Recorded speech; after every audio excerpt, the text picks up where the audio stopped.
Good to go? Thank you.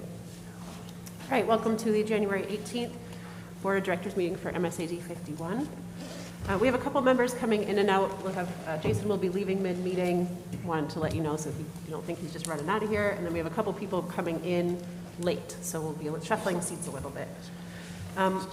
For recognition tonight, we had a miscommunication, so we will be recognizing our food service another date.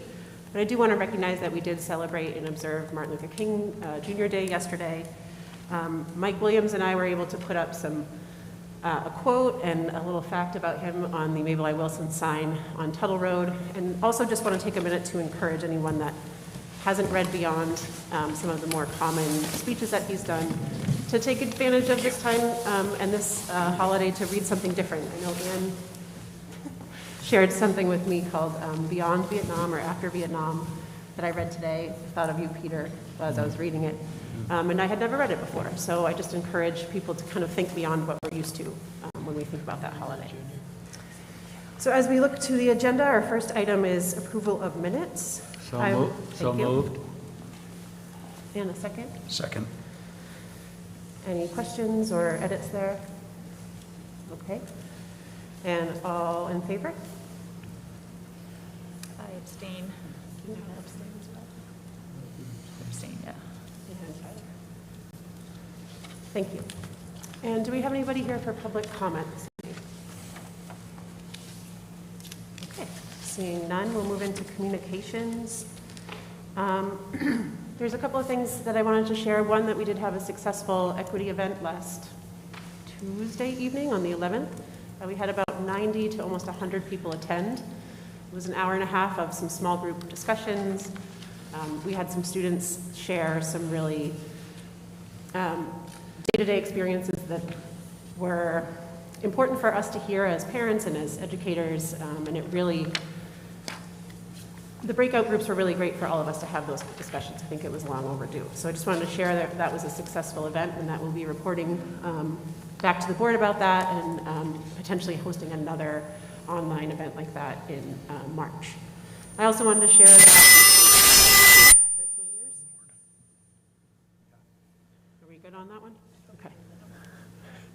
I also wanted to share that there is soon going to be an effort between the town council, select board, and this board to just offer some times to get to know how to run for office, as there will be some elections coming up this June.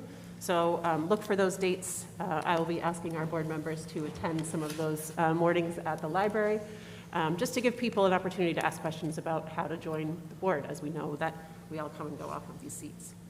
Is there anybody else that has anything for communications? Okay. So we will move into our first presentation. Jeff, do you want to give this some background? So I'd like to introduce Don Gray, the principal of Greely High School, and Officer Amy Owen, who is the school resource officer for the district and a Cumberland police officer. And they will be presenting tonight the ALICE plan, which is a plan that has gone through the Safety and Security Committee of the district for the last 2 years, and there was an interlude with COVID. But this committee has been studying the ALICE approach and the ALICE program, and we have actually sent several staff members to be trained over the last 2 years and come back and give us feedback as to this approach to school safety. So this is a long time coming, and I'm very pleased tonight to be able to welcome them, and they're going to also introduce other members of the committee that are here tonight to talk on or support on behalf of ALICE tonight. So I'll turn over to Dawn and Amy. Good evening, Madam Chair, members of the board, Superintendent Porter, and Mr. Poulin. I'm here with a few other members of our school community. We have here Carol MacArthur from GMS, Corey Munzie, MIW, Jason Larrabee from GMS, Claire Evans from MIW, Peter Scott from GHS, and Aaron Pollock from GHS, along with Officer Amy Owen, our school resource officer. And we're here to talk to you about ALICE. ALICE is an acronym for a proactive, options-based approach or model in response to a violent critical incident, which really what we're talking about is an active shooter. Basically, the mission is to save lives and empower people to live through that experience if that should ever occur. Here's an overview of what we want to talk to you about. Why is this necessary? A summary of a couple of incidents and what we learned from that. Exactly what is ALICE, and then take questions. And I'll turn it over to Amy at this point.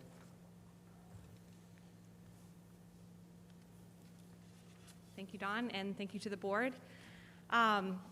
What we've learned over 25 years of data collection on active shooter events is that there is a critical period of time, and that is 5 minutes. So what we've learned is that it takes police an average amount of time of 5 minutes from the start of an active shooter incident till the time that they pull up to the parking lot, to the time that they're able to arrive. In that 5-minute period, it is critical that we give people, and in this situation, our students and our staff within the schools, the knowledge and the empowerment to make decisions to increase their survivability. Because what we're finding is that 70% of active shooter events are ending in 5 minutes or less. So in that critical period of time, if we were to break it down, they average about 1 shot every 4 to 5 seconds. So that's about 4 to 15 shots per minute. The accuracy rate is usually between 50 and 70%, and then the killed to wounded ratio is 1 to 1. So if we were to break down that 5-minute period of time, and we were to give it the best options, we were to say that there were only 15 shots per minute. That's 20 shots in that 5 minutes. That's 10 hits out of that, 10 people hit out of those 20 shots, and that's 5 people killed and 5 people wounded. So what's really important about that is making sure that we take advantage of the fact that we have options in those 5 minutes to save lives. And so we shared 2 photos, one on the left, one on the right. The photo on the left is of students who are practicing a lockdown drill in school. And the photo on the right is students or young adults at Virginia Tech. And these young adults at Virginia Tech are locking down when there's an active shooter in a completely separate building. So they're staying there when they have every opportunity to get out, and what we know would be a natural instinct would be to leave. But because we taught students from young ages to hide under the desk, to stay put, to not leave, as young adults in a situation like that, that's what they do. And it's really indicative of how we respond to emergencies overall. So where do we learn how to respond to a fire alarm? I've never practiced a fire drill at Hannaford, but I do know that if I heard a fire alarm at a grocery store, at a place of work, I know that my response is to evacuate, and I learned that in school. So the hope is that we're teaching young people for the rest of their lives, not just how to respond to an incident in a school, but whatever the setting is over the course of their life. So this is an example of where we learned from a tragedy really about what not to do. This is a map of the library at Columbine. And as you can see, there's 2 exits, and there's 1 door that leads to an exit. There were 52 students and 4 staff members in the library at the time of the shooting. The shooters were in the hallway. It was about 6 minutes into the incident, and the librarian, Patty Nielsen, she heard the gunfire in the hallway. Not recognizing that it was gunfire, she went to go investigate to see what was going on. As she comes around the corner, she sees the shooters, and she's actually shot in the shoulder. She retreats back into the library and she does exactly what she was trained to do. She tells everybody in there to stay put, to get down, and to be quiet. And she calls 911. The 911 tape is incredibly disturbing. It's 4 minutes and 10 seconds before the shooters even consider coming into the library.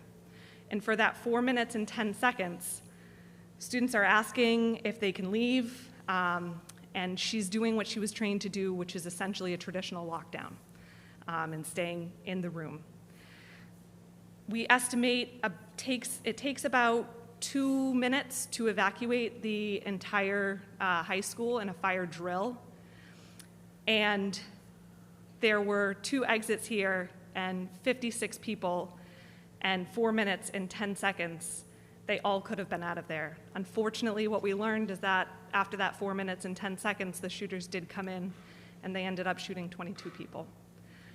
So the lesson that we learned from that is we have to empower people to be able to evacuate. We can no longer tell them that they have to stay put because it's not conducive to their survivability. I'm going to walk you through one more incident, which is pretty powerful, a little unnerving. Virginia Tech, a shooter comes into the building, goes into room 206, and begins shooting those people in that classroom. Shooter leaves 206, goes across the hall to 207, where there are students still even sitting at their desks and immediately get on the floor as they were trained to do. The shooter then leaves room 207 and goes to room 205. In 205, students and the professor heard something. They knew it wasn't right, so they decided to barricade that room, and the shooter was not able to get in. The shooter then leaves, goes down to room 211, where once again, they are passive, they're sitting or they're hiding in a corner or under their desks. The shooter then leaves room 211 and goes back to room 207, but at that point, they had barricaded even those who were wounded helped to barricade that room, and the shooter's not able to get back into that room. Shooter leaves room 207, goes back to room 211, where he's still able to access. Then leaves room 211 and goes to room 204. Room 204, the professor is holding the door and telling his students to jump from the second-story window to safety. Most of those students get out of that room. Unfortunately, there were a couple that did not. The shooter leaves room 204, goes back to room 206, which is still in a state of just curling up under a desk or hiding in a corner, and then continues to go back to room 211. And once again, they are still in a passive stance. The result of this is those 3 rooms where there was a passive approach, meaning lockdown was their only option, and hiding under a desk. Unfortunately, there were 28 fatalities versus only 2 fatalities in those 2 classrooms where they either tried to evacuate or barricaded their classroom. There are several federal and state agencies that have come out and said that lockdown can no longer be your only option. You have to have other options. And this is Department of Justice, U.S. Department of Education, Department of Homeland Security, and the list goes on. Neighboring districts that currently are using the Alice model, I know Mount Ararat and Topsom is also should be on this list. They were going through that process when I left, but Cape Elizabeth uses it. Freeport, Pownell, Durham, Yarmouth, Brunswick, Gorham, South Portland. Those are just a few of the schools around us that have gone to this model. So what is ALICE? Well, the acronym, it's a common sense approach. It provides options. It's not linear. It's or progressive in nature. It's just options. That's what it is. It's options based on the information you have to survive. So the A is alert, and that information could be sensory. You could see people running, you could hear people screaming, you could hear a gunfire, you could hear a message over the PA. So that's the initial. We tried it. We want people to, not be complacent. If you hear something that doesn't sound right or see something that doesn't look right, you need to react and let as many people know about it as possible. That's how you survive. The quicker we can pass information and alert people, the quicker they can react and take a response that will empower them to survive. Second is lockdown. We still can use lockdown. That's an option. But instead of just locking a door and getting under a table, it's an enhanced lockdown. It's barricading the doors you see in this picture. You can see that there's the arm bar on that door. You can wrap a belt around that. Someone could take their belt off and wrap that around that tight, and they can't open that door. You can use rope and cords and chairs, whatever it is, so that the door handle can't be budged, and it makes it that much harder for someone to enter that space. So in that situation, you're barricading. You're looking for what can I do to protect myself in the event someone does breach this door, and calling 911 and looking for where else can I go? What are escape routes exist? So the I in Alice, it stands for inform, and it's really a continuation of alert. It's really that communication piece, and it's really essential. The continuation of alert is to provide information for people who are still in the building, information regarding the location of the threat, the movement or direction, a description, if there are weapons seen, if so, what do they look like? This is all information that can be passed on in real time. We are fortunate as a district to have security cameras within the schools and have access to that information if we ever needed it.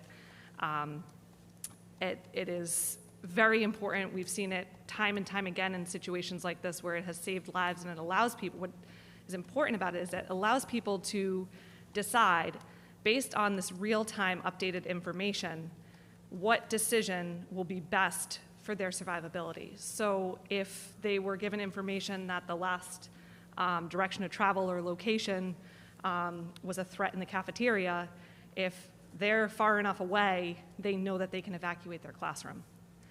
Not the next strategy, because as Don noted, this is not a linear approach, but counter is one of the responses that we teach in Alice, and it's probably the most challenging response that we have because it is the worst case scenario in a worst case scenario. This is a response if you have no other options because you're face-to-face with an active shooter. And what we teach are techniques that are intended to disrupt the attacker's mental process and decision-making.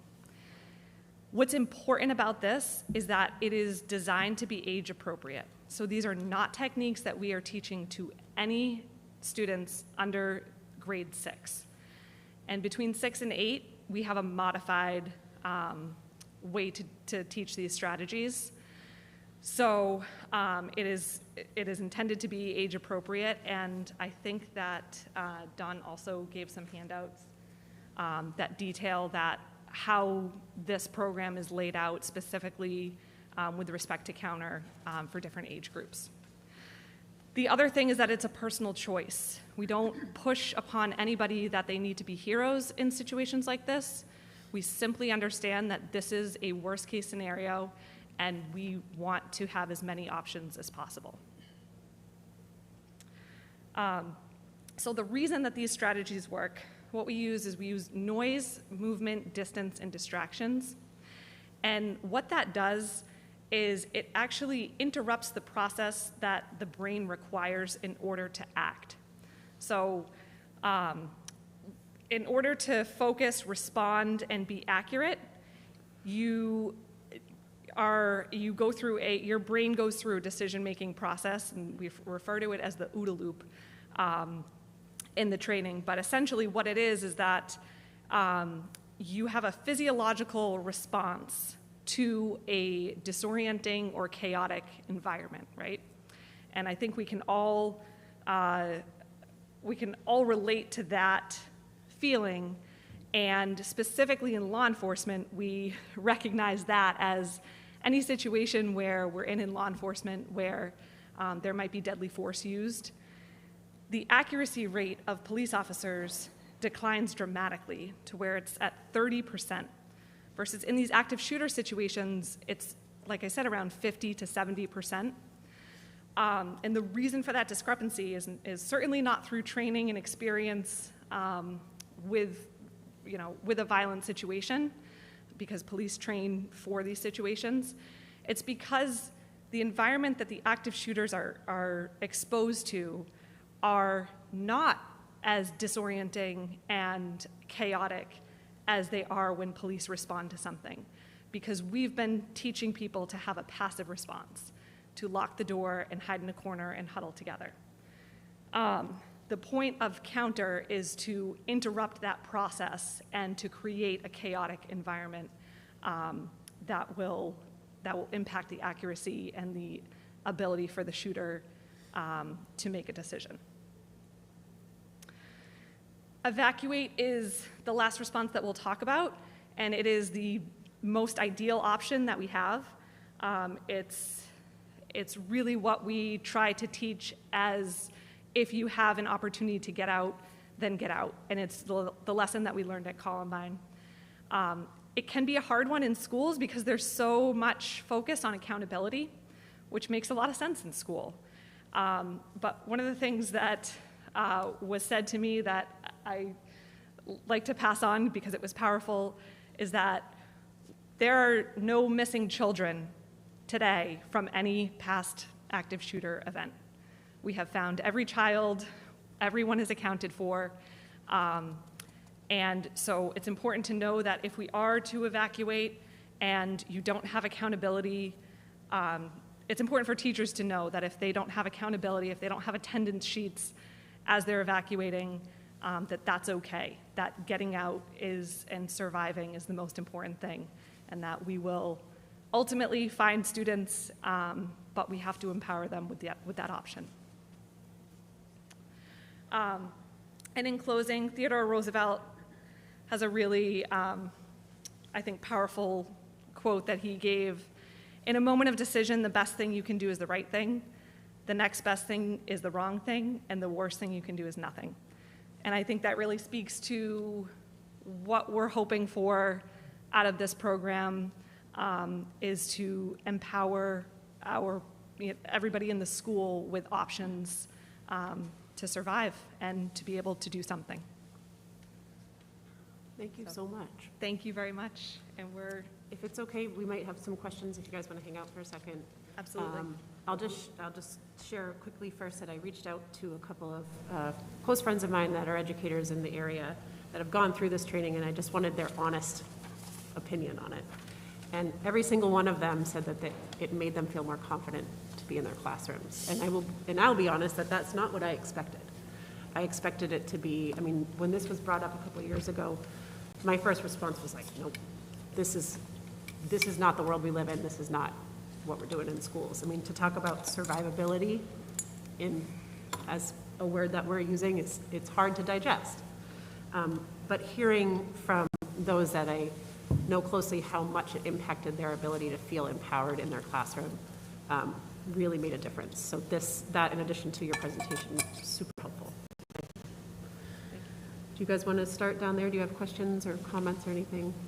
Yeah, I'm intrigued to know a little bit more about what counter will look like.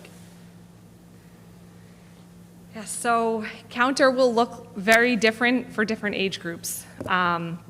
So for a K through 5 group, typically what counter looks like is, well, we're not teaching counter techniques whatsoever, but for all of the other techniques, it's really important to listen to your teacher, and that's what's really driven home, is in the same way that we practice a fire drill or any of the drills that we do in school, you're really just listening to the instruction of the teacher. Counter techniques are for, that's right, you have some helpful slides. Counter techniques between 6 and 8 can look like noise, movement, and distance. So that would be spreading out within the room, creating some noise, and potentially grabbing something that could be used as a distraction. And that would be something that the teacher would be able to instruct the classroom on.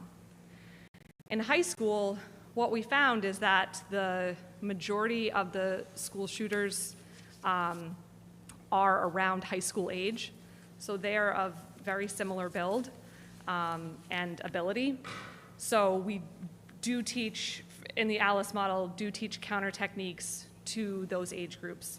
And that would include grabbing items to throw, same thing with noise and movement, as well as some very basic swarm techniques, which is a hands-on technique that could be employed if there were no other option and you were close enough. So the difference in teaching counter methods, is that because of the size discrepancy between the shooter and the children? Yeah, the size and the ability. We can't be expecting, obviously, sixth graders to, we would never ask them to go hands-on with someone. And we would also never ask anyone who doesn't feel comfortable doing that to get involved in a situation like that. But yeah, thank you for bringing that up. It's about size and ability. Hello, is mine on? Can you guys hear me? Yeah.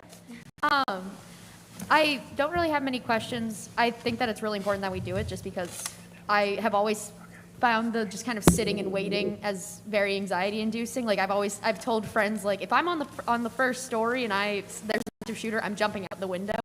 But I guess my only question is, how often will we practice this, like in the beginning of the year, so that it's something that we keep down, or like will we be doing it throughout the year just to make sure that it is like a well-known thing?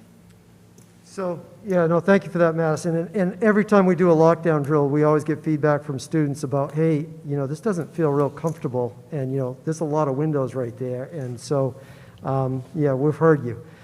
In regards to drills, we'd probably plan on doing at least a couple.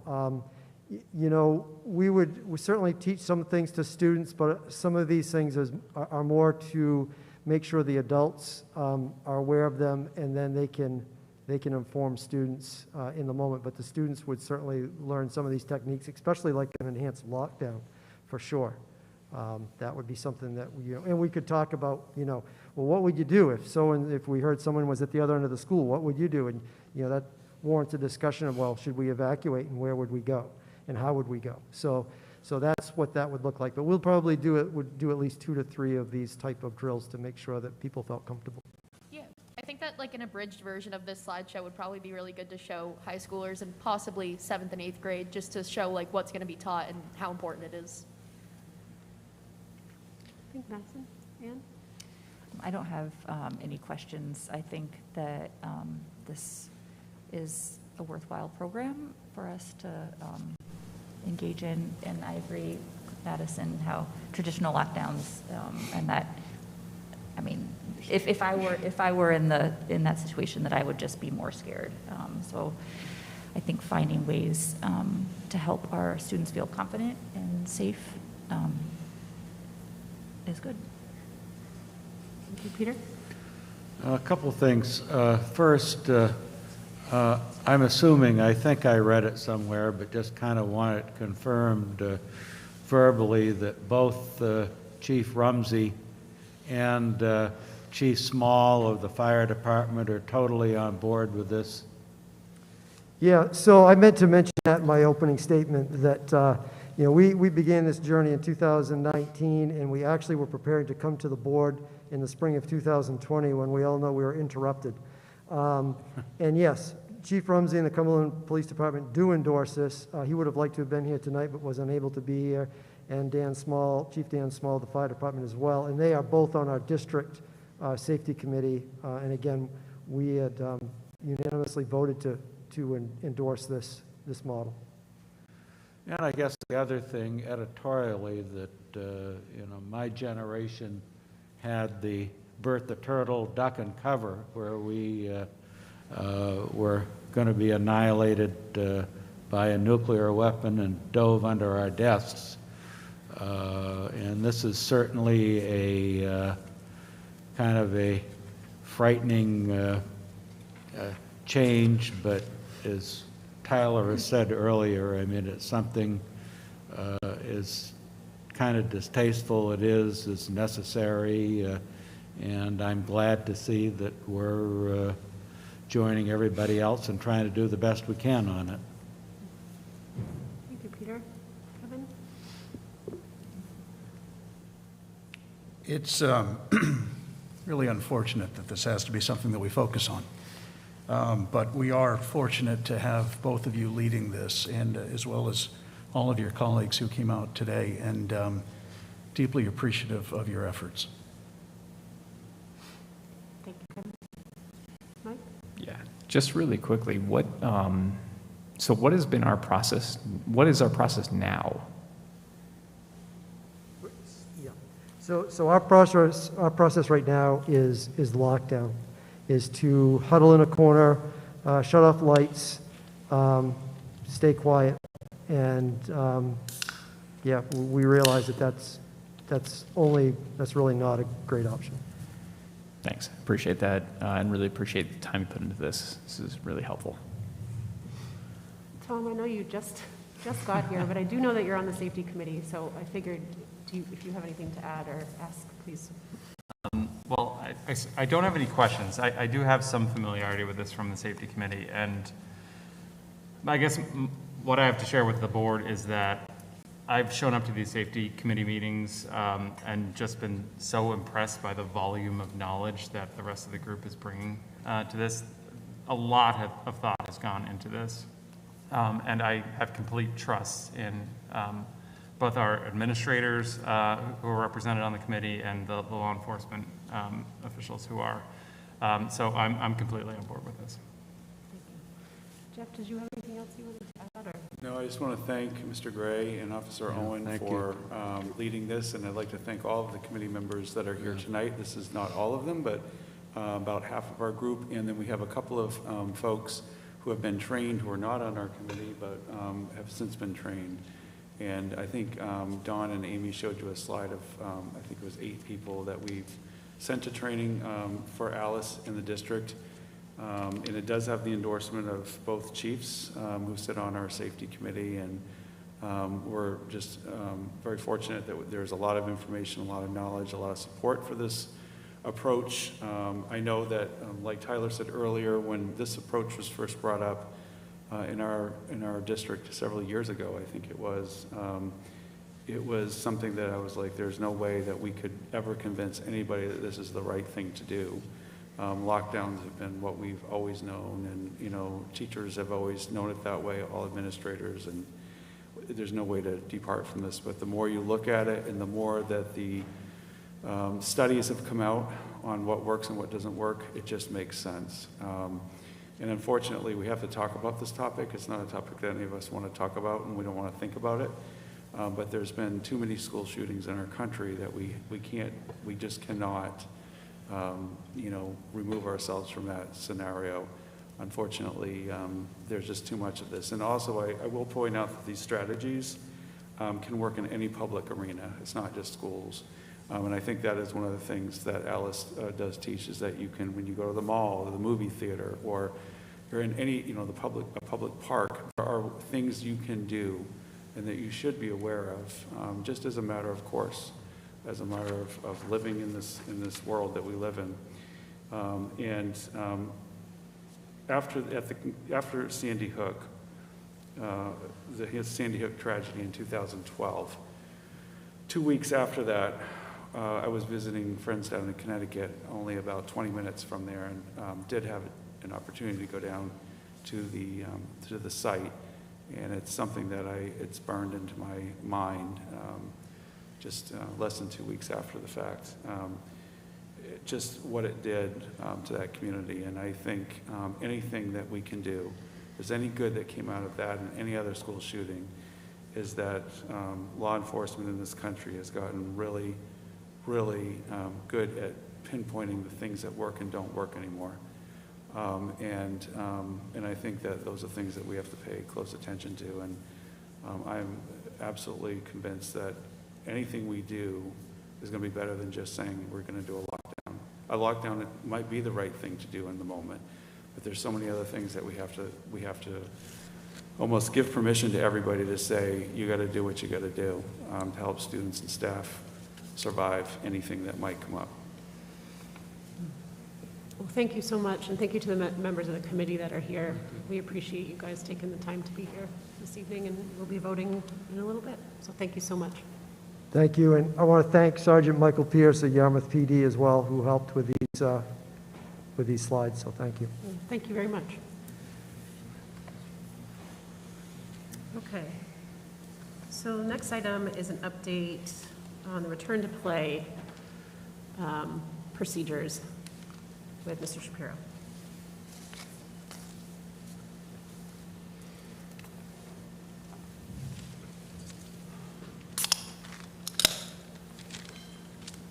Good evening, folks. Thanks for having me here. Say, timing is all. Following that presentation is probably not the easiest thing to do, but this is a little bit more lighthearted than that. So I get to tell you a little bit about what we're doing in athletics right now. And I'll start off by saying our participation levels at the high school are almost back to where we were, pre-COVID. And so that is outstanding. The number of student athletes who we have out there competing is wonderful. I just took a few minutes and watched our boys basketball team practicing out there, and the energy in the building, from our student athletes is really palpable, and that's a great place to be.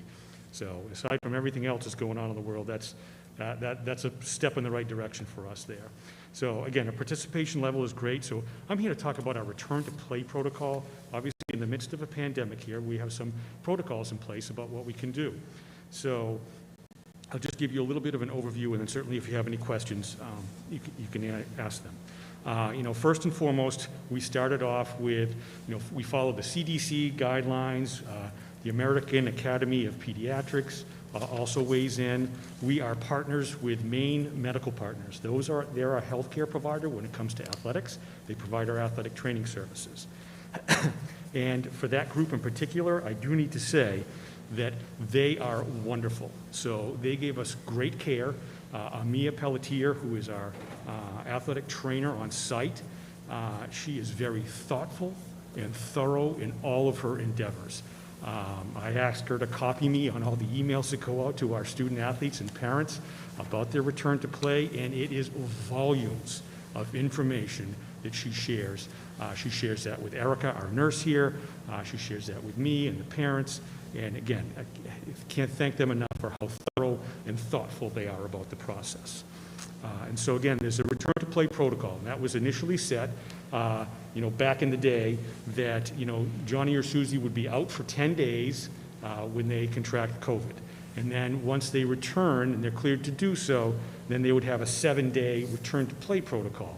And just real briefly, the first day is 15 minutes. The second day is 15 minutes. The third day is, I think, 35 minutes, and we ramp it up as we go into day 6 would be their final day. It is a full practice day for whatever athletic endeavor they're involved in. And then day 7, they're back to start. So that's 17 days from the get-go, from the time that you have it, and then you're cleared, and then the 7 days of the return to play protocol. That changed last Friday. So now we are at 5 days. The protocol for the 5 days changed a little bit before that, but for athletic purposes, last Friday we got an email, hey, we are good to go after 5 days. So Susie's a positive test. Day 6, they can come back. Day 6, they needed I should have said this before, they needed a note from their doctor in order to come back and start their return to play protocol. And so now, we had gone with the 5 days, and now it's 5 days without a doctor's note if you were asymptomatic. And that's the biggest piece that I'm here to speak about tonight is we've struggled a bit with those kids that are asymptomatic and still being told, hey, by the way, 17 days later, you can come back and compete. We are mindful of the fact that 17 days is a pretty long time to tell a high school kid who's, by their counts, healthy, that you can't do anything. That's a bit of a struggle for us. And so that's where we stand right now. It's 5 days, no note necessary for an asymptomatic child, and then you still have our 6 days, day 7, you can come back and compete. So our goal is, and we shared this, Jeff and I have had some back and forth with our main medical partners, being real candid. I believe that we are on the conservative end of the spectrum for what the American Academy of Pediatrics tells us we should be doing. I did a brief survey of some of my colleagues, both in the area and beyond, about what they're doing. And it ranges from nothing, which I don't think that we should do either, to 8 days, actually, before Johnny and Susie can come back and compete. And one of I think the sweet spot that we are advocating for, and I've told our healthcare providers, I understand, their, I won't say constraints, but their protocols based on the American Academy of Pediatrics, the CDC, et cetera. And, they have the knowledge of all the, myocarditis incidence rates, et cetera, that, go into why we do what we do. But that being said, I have found, I think the sweet spot would be some of our colleagues use a note from their doctor on a case-by-case basis. So they can come in at any point in those 6 days of return to play, and that is predicated on a note from their doctor telling us, hey, where they should be. And that's what we're kind of hoping for. So I think a sweet spot is about 3 days. They should have something to make sure that they're okay to come back and play. Usually the research that we have currently says those first 3 days of return to activity is when you would find that Johnny or Susie has any difficulties, whether it's their breathing rate, their oxygen levels, anything cardiac. Those first 3 days are going to tell us. And I think we're really fortunate, again, with the care that we have, and both from AMIA and from our coaching staff who know the kids well. They know that when, Johnny comes back, if he's gassed after 25 minutes, okay, then maybe we're not quite ready yet. And they're not going to put somebody out there who's not quite ready yet. So, again, I think our goal would be to find something that's a case-by-case basis and continue to work with main medical partners to allow that to be the case. So that's, I really think, the long and short of where we are right now. I can tell you that the main medical partners, they are also contracted with Scarborough, Gray, Gorham, Southern Maine Community College, and a few other colleges too across the board. So that's kind of the state of the union, if you will, for our return to play protocols for athletics. And certainly open to any questions you might have about that. Thank you so much. Does anybody have any questions? I know we have some board members here that were asking some questions kind of offline, so thank you for providing all this information. Yeah. Does anybody have any questions about this? It changes so much. Of course, you had a change last Friday. Yes. We were talking about all this kind of through email, so I appreciate the update. Madison. So, this is, I guess, kind of like a, not personal, but secondhand personal experience. Sure. I know people that have been completely asymptomatic all throughout their entire time having COVID and wanted to come back like the second their 5 days was up. Is it possible with either a doctor's note or with parent permission or student and parent permission for them to just jump in after those 5 days, or is that like a requirement because symptomaticness? It is, right now it is a requirement. They'll still need to go through the return to play. Yes, day 5, day 6, they can jump right in, but that jumping in is to the return to play protocol. It's not, hey, we're playing Yarmouth tonight, you can go suit up and play. Yeah. Okay. Good question. Thank you. Yeah. Anyone else? Kevin, anything? Okay, I think we are good. Thank you so much for the Excellent. update. Thank you very much. You know where to find me if you have any follow-up questions. Okay. Yeah. I was just going to add, I appreciate David coming tonight. I asked him, I think Friday, if he would come to this meeting and explain where we're at with return to play for athletics. It is a challenging situation for some of our families.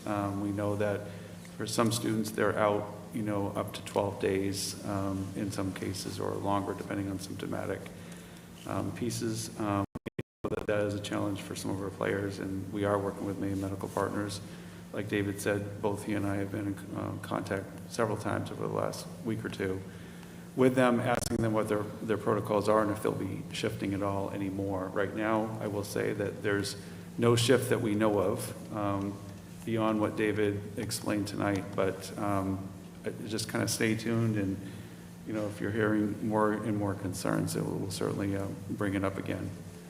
But that is where we're at right now, and we are under contract, and we do follow, the guidelines of our contract with Maine Medical. So.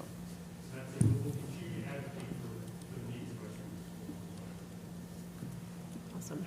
Thank you so much. Okay, and next we have the update to the Greely Goes Green plan, which I believe there is just an update this evening. Yes, we have an update this evening on the Greely Goes Green plan. And here we are.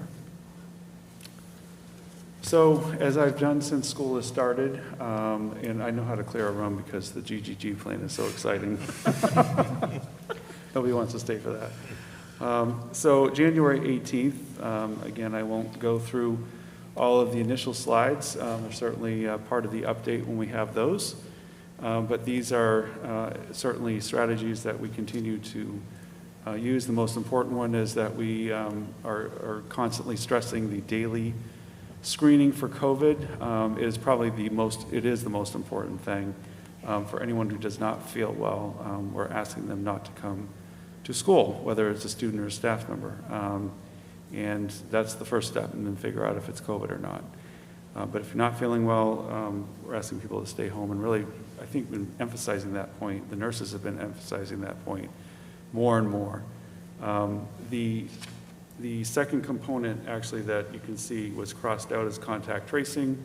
The state no longer requires us to do contact tracing as long as our schools remain universal mask. We're universally masking. So that is a huge change from the last update that I gave you. And again, the current guidance from the DOE and the CDC are extremely important. That is ever changing, as David talked about return to play. We're dealing with that on a continuous basis, and I'll even show you something tonight that was not in your packet that we received about an hour before this meeting. And again, these are just real-time updates. Things keep changing. Many thanks again to our advisory group. This group has met many times since school has started, most recently just last week. Where we're at right now for status and the information that I've been sharing since school started is that we do have a change in guidance. I usually am saying none. There's been lots and lots of guidance, and I'll talk about that in a minute. The county transmission continues to be high, and our case counts in MSAD 51 are now at 368, and I know it's a little bit higher than that since I put these numbers together on Friday, but about 368 positive cases since school has started. That's way up since the last update a month ago, which was 77 at the time. We are no longer tracking our cumulative exposure for cases that are exposure in quarantines because we're not contact tracing at this time. The state gave us a pause on that after we had given ourselves a pause on that. And our pool testing enrollment has gone up since the last update. It's now up to 68%. It was at 60% a month ago. We also have open enrollment again. And so we'll be starting new students and staff enrolling on January 31st. And then positive pools, you can see that we've had 77 positive pools to date. 56 of those have been just since the last update a month ago. And I would say the vast majority of those, I can tell you that the vast majority, 35, have been, were just last week. So we're seeing very few positive pools at the beginning of the school year, and we're seeing a fairly large increase in positive pools. We know that Omicron is extremely transmissible, and it's certainly going straight through the state of Maine right now, as it is the country. Our staff vaccination rates are flat. In fact, in some cases, they went down a little bit, and people have asked me, why would they go down? That doesn't make any sense. Have you changed the definition of vaccination? We have not. We've not included booster as part of that definition because the CDC does not count that right now as part of the definition. They've gone down because we've been able to hire staff over the last month, and as we hire them, we either don't have their information yet on vaccination status or they're working on their vaccination status, so we can't actually put them into our numbers as being vaccinated. And then if there's staff that have left and they were vaccinated, they're now off our list. And so that's why those numbers are slightly down in some cases. And then our student vaccination rates continue to go up, ever so slightly in some cases, and in large areas, we'll see the high school went from 73% to 82%. I think more students are just giving us their information, which is great. And you'll see that the elementary grades, as the second shots continue, we are getting that information from parents. So thank you to parents for getting that information to us. We appreciate it. And Scott's going to, I know at the last board meeting, it was raised, can we talk a little bit more about air quality and ventilation? And Scott's going to do that right now. Sure. So not much has changed since the last time we spoke about this, which was that one of the major fights for COVID-19 is airflow and ventilation in the classrooms. And so all of our airflow and exchange has been tested twice last year, once again this year, and we're ready to test again. And CO2 levels are really a measure of that. So you measure the carbon dioxide levels in the room to ensure that there's the exchange and the flow of air. All of our air handling units have been inspected, have been set to 100% fresh air, which means we're drawing in as much fresh air as possible with those units, as opposed to restricting the air and trying to preheat air, et cetera. I mean, and that's 7 days a week, 24 hours a day that we've got the airflow exchanging in these buildings. And so, the exchange rates are high. The systems have been tested, and you know, it's all part of our indoor air quality program, which is how we're basically ensuring good air conditions in the building to reduce any opportunity for COVID-19 to be amplified in the buildings. Okay. I think we're due for the next round of testing, I believe, is Yeah, right now. The proposal came in today. Yeah. And that's something that we've been testing for other things for years anyway in our schools, and this is just another layer. Yeah, mold, particulates, everything, and we actually have a very intense air quality program for the district. And we also do water testing in addition to all of these things. So thank you, Scott, for the update on that. As almost everybody knows, there has been some confusion around the return to school protocol that the CDC, the state, what's really more the federal CDC put out. And the nurses, some of the administrators and myself, we were going back and forth on how can we make this as simple as possible. So we tried doing that. We sent it out Thursday or Friday last week in the newsletter. If you didn't get it, it's on our website. Trying to, ask some key questions that parents usually ask. My child tested positive for COVID and they don't have any symptoms. My child tested positive for COVID. They have symptoms, but they're improving. And then my child tested for COVID, has symptoms, they're not improving. What do I do? What's the next thing we do? And then, of course, the most important question is first, I'm sick, my child's sick, what do we do? Stay home, call your doctor, get a COVID test. And then if you're symptom-free for 24 hours without medication, we would love to have you back. However, if you test positive, then the next three questions you got to ask.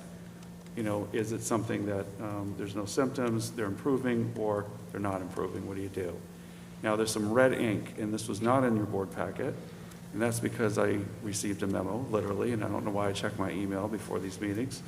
But we got probably 5 updates from the Department of Ed within the last hour before the meeting. And this one was very important because the Department of Ed clarified a couple of things that they had not clarified from the US CDC. And so I put it in red. They're now saying that masking indoors, so if you test positive, a child tests positive, a student or a staff member tests positive, they're coming back to school, they feel like they can come back day 6.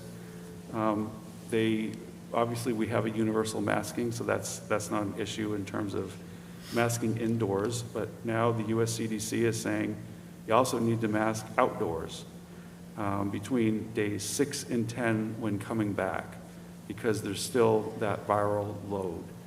The Department of Ed is now adopting the CDC's recommendation and is now putting that in the updated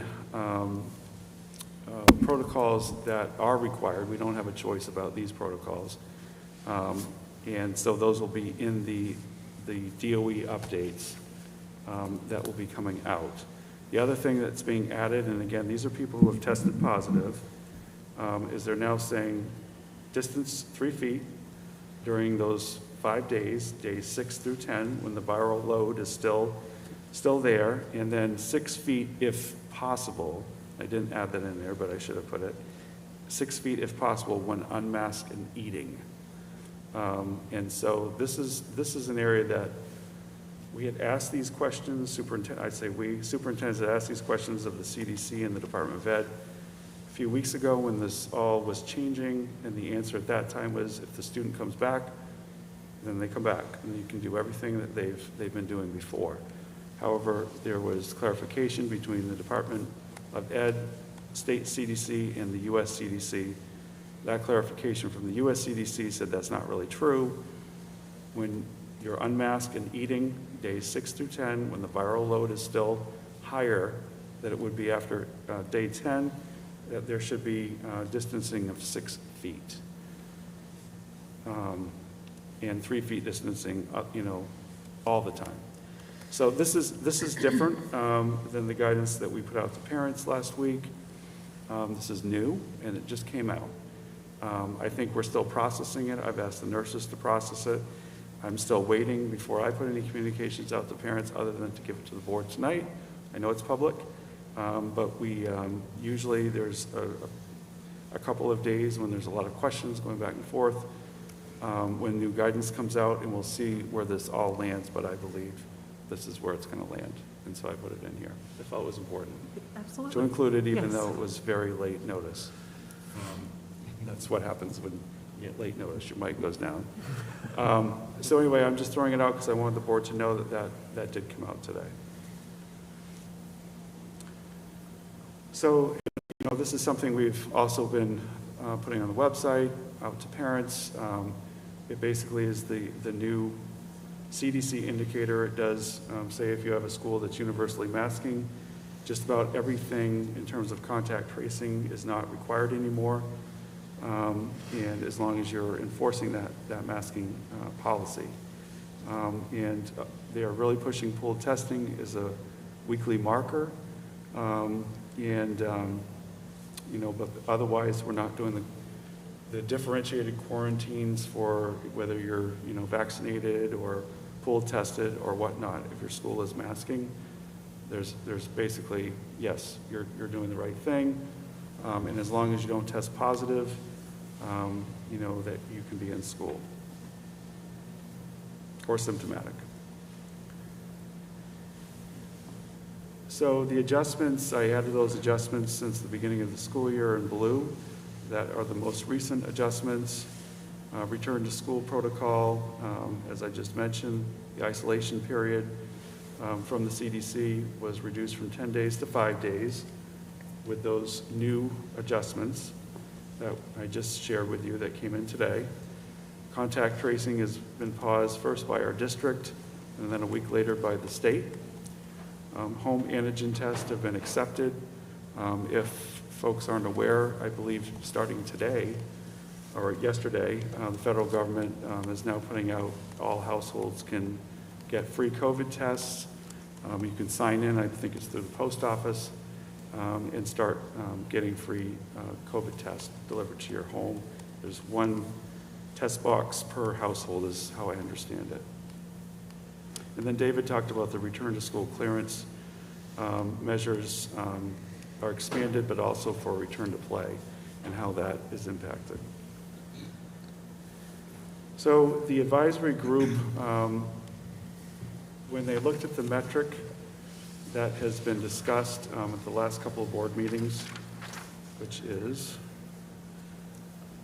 this right here, the advisory group had a long discussion about it, but felt in light of the changes that were put forward by the Department of Ed and CDC, that it did not make sense at this point for them to advise that this metric be used. First of all, they felt the metric would be a moot point, or already was a moot point, and certainly would be, considering that everything is hinging on universal masking right now.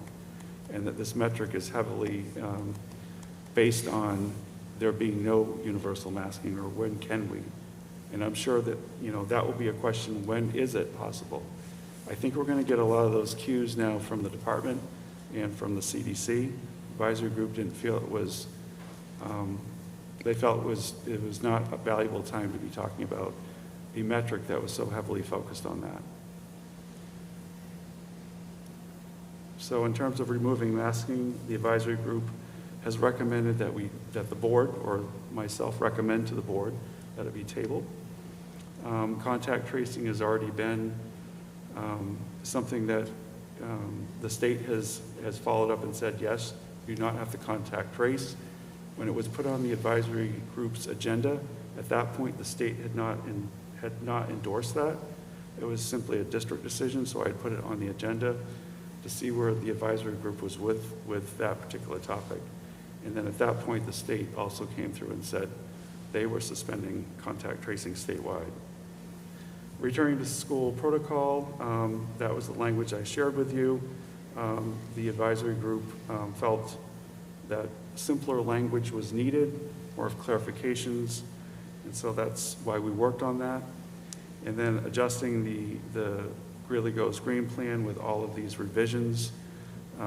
They are recommending that those revisions be made.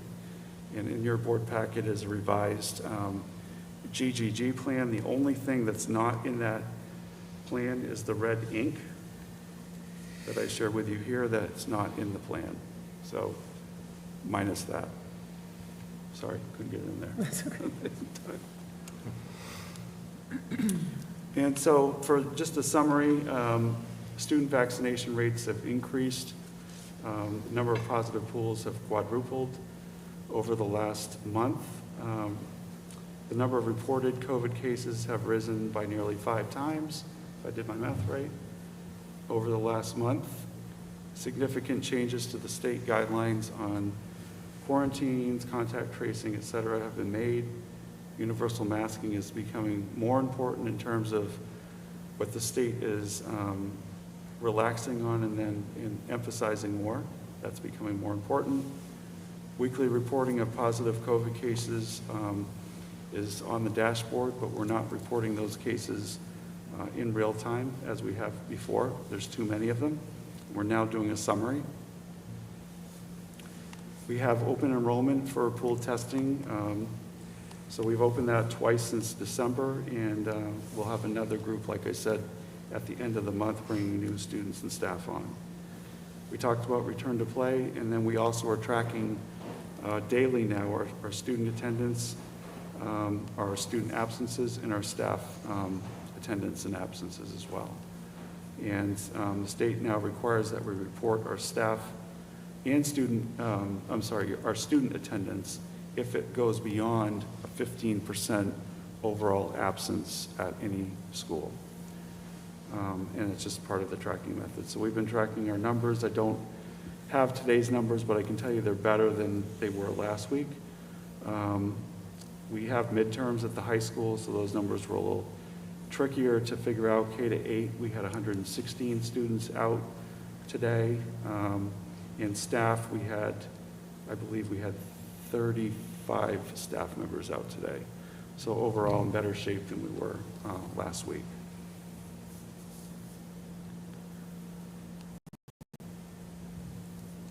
The next advisory group meeting's on March 1st or sooner if needed. We kind of left it open, but definitely set a date for the next meeting. And then the next update tentatively is March 7th unless something comes up and I need to update the board sooner than that. And I am working on the QR code. I actually had a note on this slide to do that. And I'm still working on it, Mike, I'm sorry. It will be in there. Because I know I actually like QR codes myself. I just didn't get to it. Thank you, Jeff. We are going to be voting on the changes to this a little later, so maybe we, if things are fresh in our minds now to ask questions, might as well ask away. Anything on this end? Okay. I think everybody's so exhausted by this stuff. I think about all the time when I sit here and I listen to these presentations, what did we used to talk about? What did we used to talk about? It wasn't this. And- Strategic plan. Yeah, strategic plan. Do you have anything, questions? I am wondering if the March dates are a little too far out, and but I know with the schedule and February break, that I imagine that it's hard to get that in, but that's just kind of where I'm at. Thank you. Peter? Nothing. Anything? Kevin? Only question, my apologies. Only question, the data that you continue to update online, the dashboard, is there a metric that you use for that? So right now, it's just, you mean a metric for what we're putting up there? Not what you put up, when you put up. Weekly, we put it up on Thursdays. Okay, so, Yeah. perfect. And that's that piece of the, if you need someone to do a QR code, shoot me a note in the morning, I'll do it for you. No, I'd love, that's, I love QR codes, so Kevin, you want to? It makes me well up, very happy to help. I should add to Kevin's question, though, we are, starting this week, we are also going to be putting up all of our pool testing data. We'll be doing a pool testing report card each week, and that will be going up when we get our pool testing results each week. And the date for that is, I mean, the day of the week normally? Normally, it's Thursday, but we've been getting Friday results, too. Okay. So by the end of the week, but for sure. I know that you put these up as soon as you have them. I just want to, I don't want it not to feel updated to folks and have a unnecessary panic because they're not updated, because I know that you have those coming. I just think it'll help us each to field questions as they come. Thursday is the day that we intend to have all the data up there. Yeah. The pool testing data may not be up there on Thursdays, it may be up there on Fridays. Because we're dependent on those coming back. Yeah? We are, we're dependent on the results coming in. Okay. But we're hopeful for Thursdays, but that will be a new feature this week. We're working on it right now. We'll be listing by the school the number of pools, the number of positive pools, negative pools, and indeterminate pools that we have. Thank you. Weekly. I just wanted to add to that, if there's a way to just quickly, it doesn't state that on the COVID page. So if we were to say above the dashboard that these are updated X weekly on Thursdays, I think that would help people as well. Yep. To clarify for this week, we did pool testing today. Will we be receiving that on Thursday, or will we be receiving it on Friday this week? So the nurses have told me that we'll probably be receiving those results on Friday this week, Okay.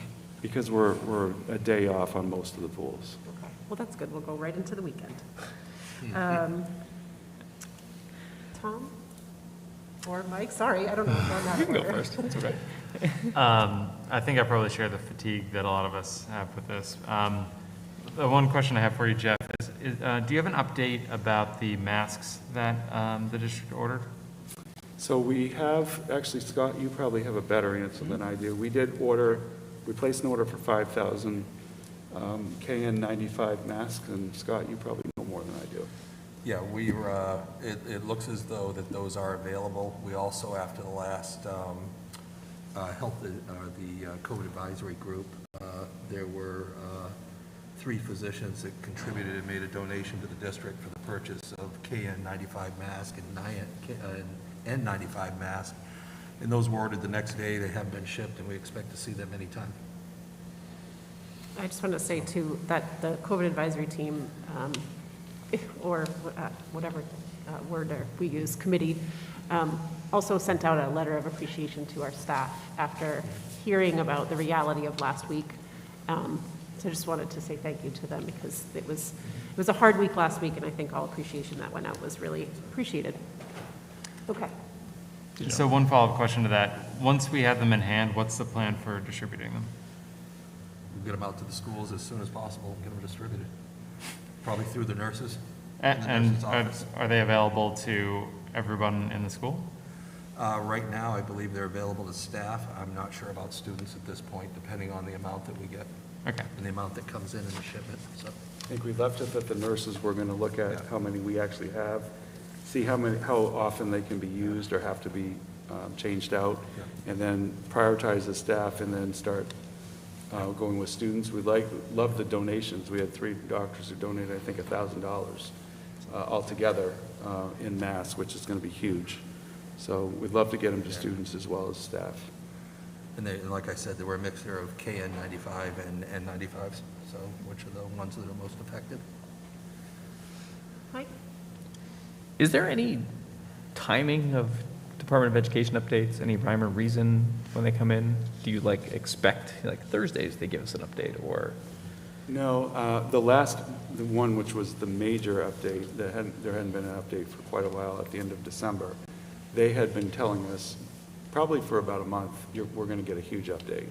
So that one was, well received, and we all knew about it, and it was said many, many times. So this one was a little bit of a surprise, and this was, I think there was a meeting between the state CDC and the US CDCs, from what I understand, and out of that, they gave it to the DOE and said, nope, we need to clarify a couple things, here it is. And so this was a little bit, I have to say, unexpected, but I think it's just par for the course. Can I just add one more thing on the mask? So one of the pieces that I'd forgotten to mention is we did have quite a supply of the KN95 mask on hand, and those have already been distributed. We had ordered them back last year when the state had those masks available. So many of our staff already have them in hand. Okay. Thank you, everybody, for that, and Jeff for the presentation. We will have one more chance to ask any questions before we approve those changes under items for action. But next, we have superintendent's report. All right, so the superintendent's report won't be as COVID-y as what you just heard. So we're really excited, and I won't talk much about the equity event because I think Tyler will be doing that anyway, so I'll just kind of move on. But I'm just excited that we had this event last week, and I just want to say thank you to the Equity Steering Committee and Lawrence Alexander, and especially to Tyler and Nick Whiston, who are the co-chairs of that group, for engaging us with that wonderful event. It was well attended and I think very well received by everyone. And I believe, I can't remember if you guys were there or both of you. I was. Anyway, I know one of you was. I was there. That's great. We had a lot of students actually that attended, and it was wonderful to hear from them. Red Day, I want to just, the administrators gave me feedback today about the Red Day that we had on Friday, at least from the school's perspective, and I'm sure there's a lot of different perspectives on this, but generally speaking, we were, given feedback that it was smooth. I think the administrators said it was one of the smoothest Red Days that we've had.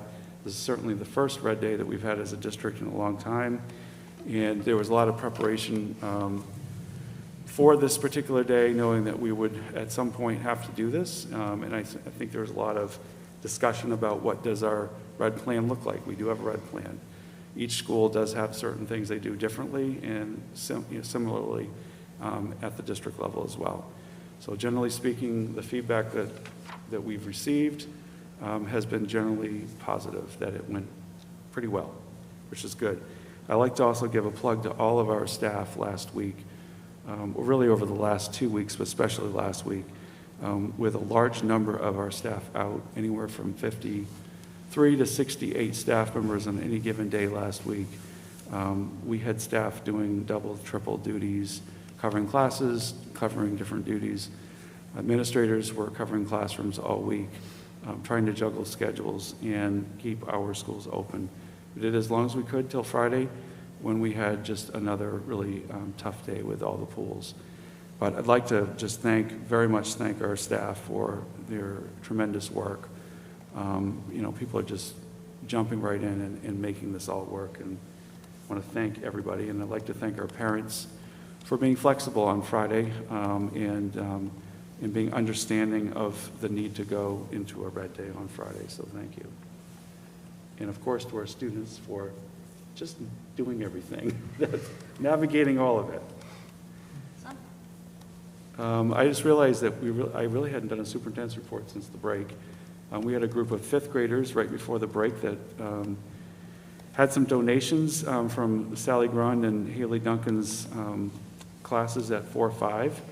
And these fifth graders walked down to the town office, to the food pantry, and delivered the donations. And it was just another way to help out the community. And it was a really wonderful thing to find out about. In this room right here, we had Poetry Out Loud at the high school last week. Joan Gile is an English teacher, and she coordinates that event. We had not had a Poetry Out Loud in person for 2 years, so this was the first time.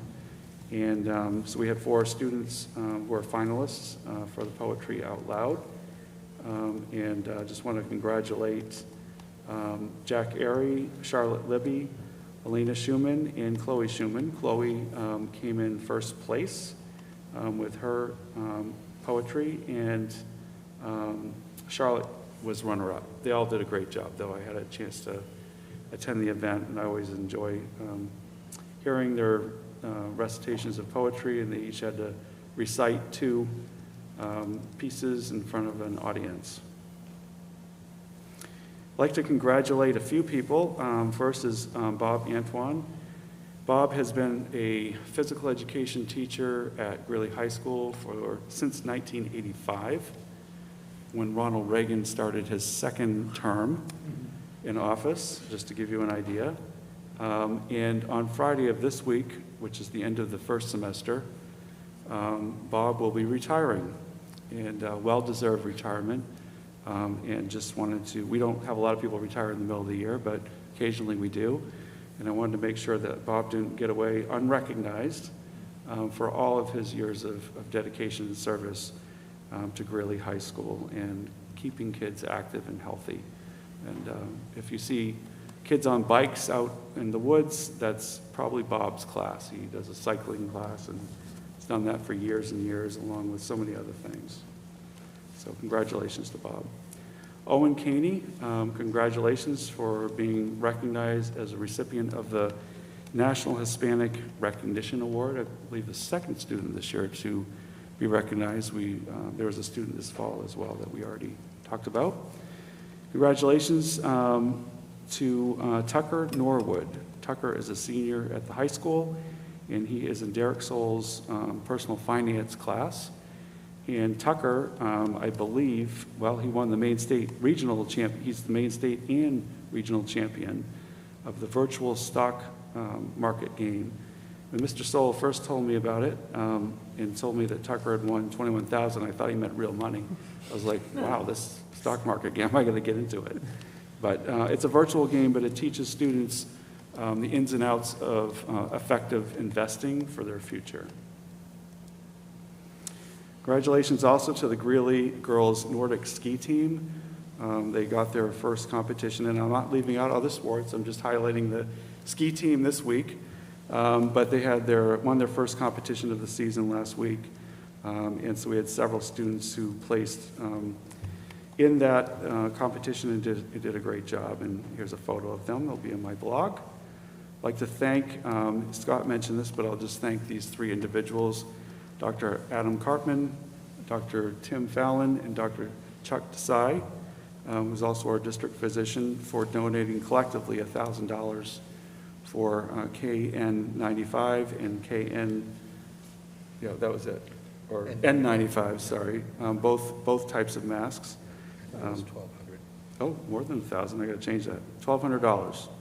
And all 3 doctors also sit on our advisory committee, COVID advisory committee, so thank you to them for doing that. Dashboard updates.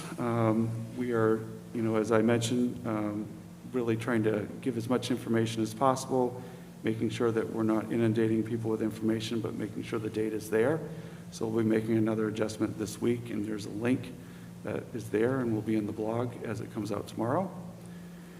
And the 2021 annual report, I won't go through that again, don't worry. But I just want to make sure that this is also going to be in the blog for the public. Anyone can go and click that link and go right to our annual report. And gotta love snow. We've got 4th and 5th graders, well, when we had snow, before the rain, who are out. And I'd like to give a plug to the Greely PTO for donating sleds to all the elementary grades. These are really cool sleds, actually. I saw a couple of them the other day. Kids are going down, and hopefully there'll be more snow soon. So that's my report. Thank you, Jeff. Great help. All right, we did some sledding on that with the outing club this past Thursday, and it was very fun. We had some good times.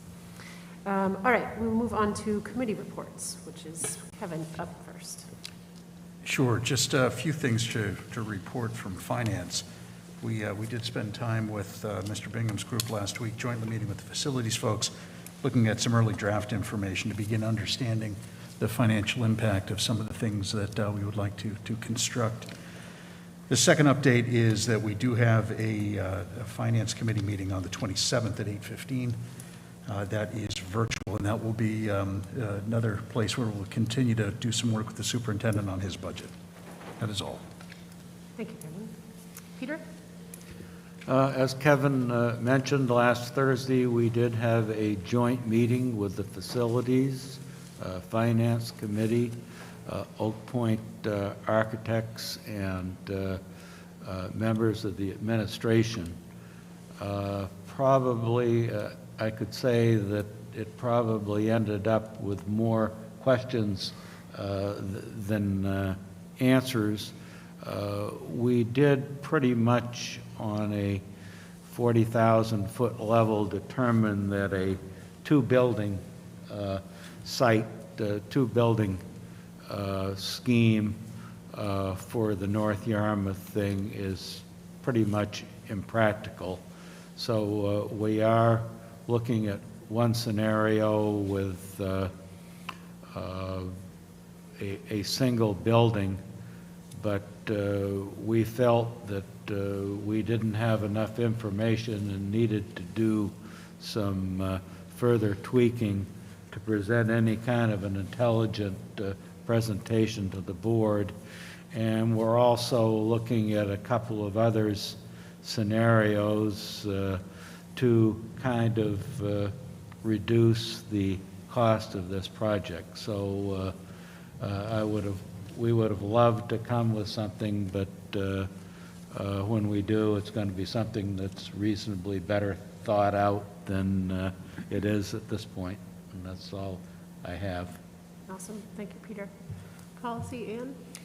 Yeah, we just met before our meeting this evening, which is also why Mike and I came in right at the start. We finalized the workplace bullying policy. For the reviews, we'll be sending it back to Drummond and Woodsum for their evaluation and comments. So that should be coming to the board soon, hopefully. We also reviewed a couple of policies to be deleted, which I'll be providing a bit more information as it gets closer regarding students with HIV and AIDS. And lastly, reviewed the new policy of BDF, Board Advisory Committees. It was a policy that we received from Maine State Management, and this way we make sure that all of our committees are covered by district policy, and made some reviews and revisions and are sending that also to Drummond for their feedback. Thank you, Ann. Curriculum, I believe we don't have anyone here from that. Nope, Jennifer's not here. Communications, Mike? Not really much to update. We were supposed to have a meeting last week, but it had to get postponed. So hopefully that will get rescheduled soon. And also a lot of our communications work hinges on COVID updates. Jeff gave a lot of that.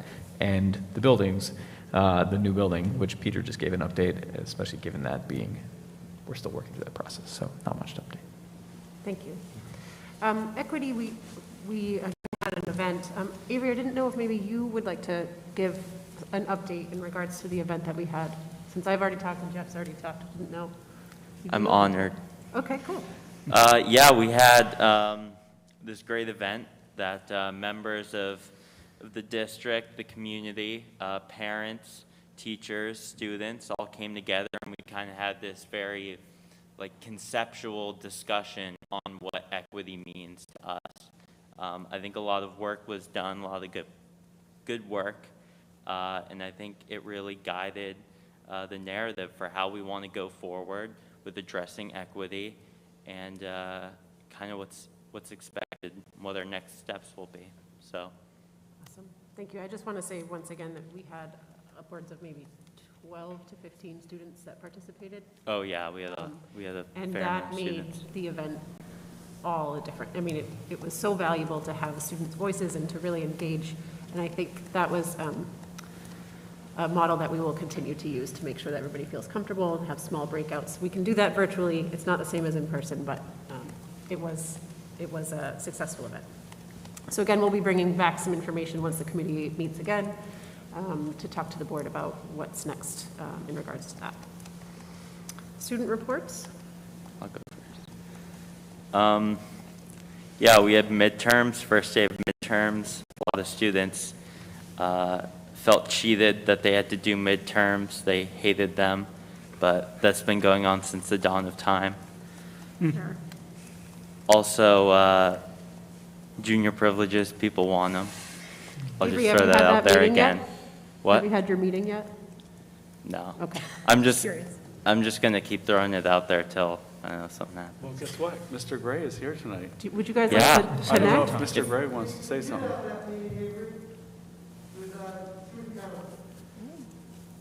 Great. Did you want to say any more, Mr. Gray, or is that? Any was that it? updates on that? No.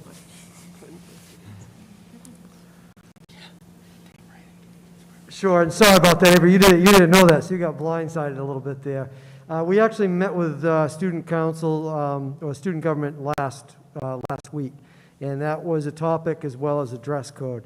And so I do believe that we have come to a place where we have outlined what junior privileges may look like, and I think we're in a position where we're going to try to have those in place for fourth quarter. I know that's not as soon as you'd like them, but I think that's what we're looking at.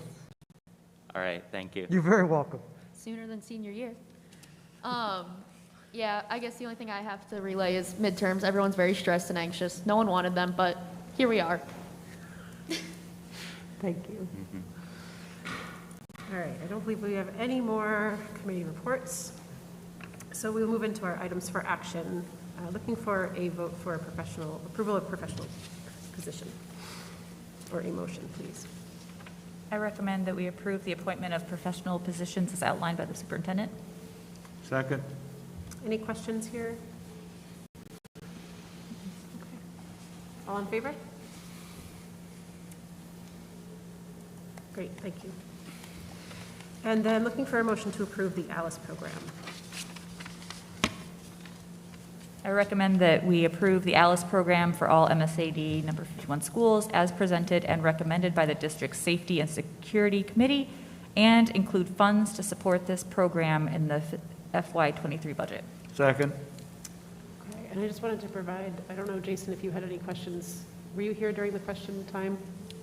No, just Okay. at the beginning. I stepped away, so I'll probably just abstain, I guess. Okay. All right, all in favor?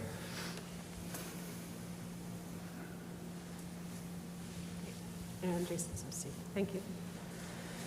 And then next, a motion to authorize superintendent to execute an extension of employment contracts for administrators. I recommend that we authorize the superintendent to execute an extension of employment contracts for administrators. I'll second. Thank you. Any questions here? I was wondering if Jeff could speak to it a bit more.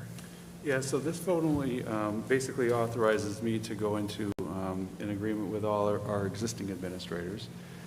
We do have two vacancies that at this point we need to fill. We have the high school and the Wilson School principals positions. So those come to the board for a vote first, just for initial approval, and then after that, if the board approves for the execution of administrator contract, they'd be done annually after that. So any initial employment always comes to the board first, but these are existing administrators for me to go ahead and, they can sign a contract with the district again for another year. You said that's the administrators at MIW and the high school? So those are the vacant positions that we have right now, principal positions, and they'll be handled separately. We'll go through a selection process, and then that will come to the board, whoever the candidates are, and the board will approve their appointment. So they're outside of this. Okay. But all other administrators, whether building administrators, district administrators, we would go ahead and get their contracts signed. And so the vote tonight is just authorizing me to go through that process with administrators. Peter? Just Jeff, what is your timeline on the replacement of those two positions? We kind of haven't heard anything about that, and I'm just curious. Yeah, I'm we're starting to put out information out to people this week. So in both those cases, we're still contacting, staff and making sure everybody knows all of that information, so I don't want to make it too public, but we'll be advertising both positions within the next week. Thank you. Yep. I was just curious, I wanted to make sure that I had this correct. So you would be extending the contracts for 1 year for each of the current administrators? So yeah, every year, they're basically, all administrators who are not probationary are on a 2-year contract by state law, and all probationary administrators are on a 1-year contract for the first 2 years, and then they're on a continuing contract. But they still have to have a written contract salary agreement that we're signing each year for those administrators. So that's an annual piece. And that adjusts their salary and, anything else that needs to be adjusted going forward. Thank you. Any other questions? Thank you for that, Jeff. All in favor? Great. And then our next item for action is a revision to the 21-22 calendar. And I will ask Jeff to give a little bit of background for this recommendation. Yes, thank you. So I'm proposing tonight, and basically I mentioned it earlier this evening, since the break and really this entire school year, it's been a very challenging school experience, I know, for everyone.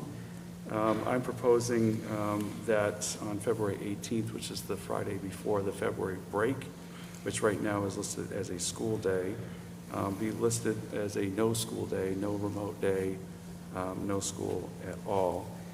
We have 176 days in the school calendar. The state requires 175 student days. So I am proposing tonight that as a piece to relieve some of the stress that has come with the school year from hearing from many people, students, staff, parents who have also weighed in and said, there needs to be some relief of some of the pressure that we've had this year, or that everyone's been having. And in recognition of that and to provide some of that, I'm proposing that we have that day on February 18th be a no school day that would not be made up at the end of the school year. I just, I feel like I know it's not that small for people, especially families and parents who are counting on these days, but by giving advance notice, I'm hoping that it will be okay with people's schedules. But I do think it's a small gesture in trying to make a very challenging year at least recognized with the fact that we can give back maybe a gift of time to students and staff on that day. Thank you. So I'll ask for a motion and then we can discuss if there's any questions. So moved. Thank you. And discussion, questions? Need a second. And we need a second. Oh, sorry, second, thank you. Or can someone second? I'll second. Thank you. Okay, now we can discuss. Avery? Yeah, I love this, having another day off. I think it means a lot to a lot of students, the fact that the administration, people higher up in the district are, giving students a mental health break, and it kind of tells to the students that, people do care about their mental health. It's not just, a bunch of people trying to cram as much knowledge into them so that they can get the highest ranking for a high school. But yeah, it's great, and I thank you for that. Anyone else on this end have anything, Peter? Well, I just, I can certainly understand the motivation, which is good. I guess the thing that bothers me a little bit is that, we've already used a couple of snow days. I mean, we're only in 2/3 of the way through January, and also other red days, and, you know, as good as everything is, it's still not, you know, the kids are not learning that much. I'm just afraid that we're going to start using up these days, and I'm sorry if we have to go in June, any time after really the 10th of June, the brains go to mush, and you're not getting the quality of instruction, and you know, given the issues that we've got with trying to get these kids up to date on their math, I'm really not feeling very warm and fuzzy on this thing. And yeah, I suppose the other thing, it gives everybody a jump on heading to Cancun, and all parts unknown. But I'm a little uneasy with it, but I'm probably in the minority. Thank you, Peter. Kevin, do you have anything? No. Jason, sorry. Jeff, how late could we make this decision? If we made the decision in 2 weeks, would that still be viable? I think we would have some parents that would be struggling with that. That's why I brought it tonight instead of our next meeting, which is February 7th. I felt would be too close to the date if it was going to be February 18th. And so can you go through the scenarios? I realize we have one extra day right now on the calendar, but we'd be taking that out, leaving ourselves a zero cushion, and I guess in theory, any remaining snow days would be red days, and they'd be remote. Is there a possibility that we end up with other days this year that the kids aren't in school and they can't be doing classes remote, so we don't get credit for that school day? So the only time that would happen would be if we had a major power outage that would not allow us to be in red, which is possible. We've actually had that 2 years ago. I think we had a windstorm that knocked power out. So that would be the only scenario. The state is not offering a waiver this year. They did offer a waiver last year and the year before. They're not going to be offering those this year. However, if there is a shortfall in your days, you can go to the commissioner and ask for a waiver. I don't think we would need to be doing that at all, based on, you know, anything that I'm forecasting. I think we'll be in red days here on out. The 2 days that we had that were snow days or weather-related days that we've used already are going to be made up in June. So, and then the rest of them are red, which don't get made up. So the red option, I guess, gives us a cushion already, but I don't like the idea of taking away that 1 day cushion, and I think anybody would rather have free time in June rather than February. I've said it before, I fully appreciate and agree with what Avery's saying, what you're saying about thanking the staff for everything they've done, but I just feel like we're taking that burden and off from the staff a little bit and then just spreading it around the entire town with thousands of families that have to then alter their work schedule and find childcare. So as much as I'd like to be gracious and on this, I just feel like it's trading one for another, so I'm not supportive, I guess, at this time. Thank you. Tom? Say again? Oh, I was just saying thank you and then asking Tom if he had anything. Sorry. So I think I'm in favor of this. I mean, the sacrifices that our staff have made this past year, anything that we can do, however small, to recognize that, I think is really important. I was wondering if you could talk about the choice of February 18th. I get that it's going into a vacation, which is preferable. I was wondering if it interferes with sports at all. So we would have some staff members who would be coming in to coach teams or something like that, where if we did it in, say, March, that wouldn't be the case. Yeah, any athletic events would be after school hours that day anyway. Mm-hmm. So we do have staff members that do coach, so they'd be coaching later in that day. I don't think it would interfere with anything in that respect, but we do have athletics that whole vacation, like basketball is certainly going on during that break. I don't foresee that being an issue at all. Okay. Yeah. I'm just thinking about it in terms of equity. Like some people wouldn't be getting a day off because they would have to come in for that obligation. Yeah. Well, there might be a day later in the year where that wouldn't be an issue. Yeah, they wouldn't be having a practice during the school day anyway, or an event, so anything like that would be after school hours. So, and we have coaches, as you know, that, coach all weekend or, coach all vacation, depending on the season that we're in. Basketball is notorious for being a February break activity, so those who coach and teach are not getting much of a break during that week anyway. So I think that's kind of where we're at with that. I will say that student attendance, we did pull it today. When we went back, we couldn't go last year because it was hybrid. That wasn't a good illustration. The year before we looked at it, it was about 10% of the students didn't attend on the day before February vacation. Okay. So that seems to be our average on a typical year. Mike? Yeah, I support this. Think of it, I really appreciate how Avery described this. I look at it as a mental health release valve for students and staff especially. I totally appreciate the potential burden on families, especially working families. It's definitely hard, but a month's notice I think is necessary and good.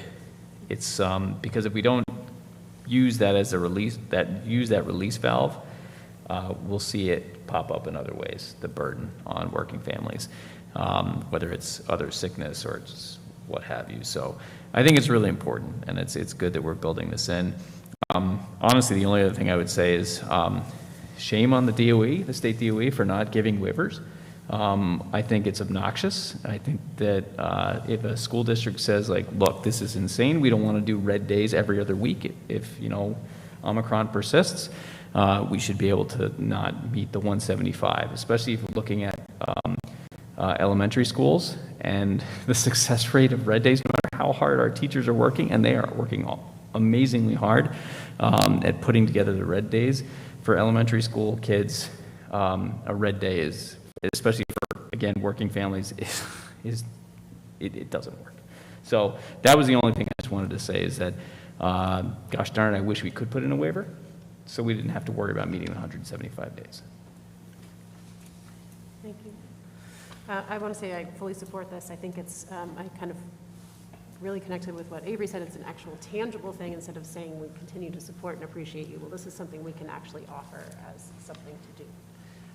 And I know there are some school districts that are appealing to the state about that waiver decision, and if anybody's interested in that conversation, I think it's happening. And I agree with you, Mike, that that is ridiculous, that we should not be required to hit that mark, especially this year, knowing that it's harder than last year in many ways. So with that, all in favor?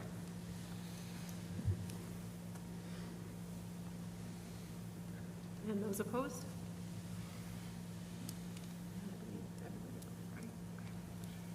All right, thank you. And next, a motion to vote to approve the changes to the Greely Goes Green plan. So moved. And a second? Second. And any questions or, I'm guessing you're good? Okay. Anybody else have any questions? Okay, all in favor? Great. And abstaining? I'm going to abstain. I wasn't part of the discussions on. Okay, thank you. Thanks for coming back. You have. Yeah, I know. I even told him we had a quorum too, and he still came back. All right, and then just a motion to adjourn. So moved. Second. And all in favor? Great. Are you guys abstaining? We're opposing. You're opposing to adjourn? Finishing too early for you? It's just a touch too early for us. We like to wait till like 9:30. It's an optimal time. Thank you, everybody. Yes.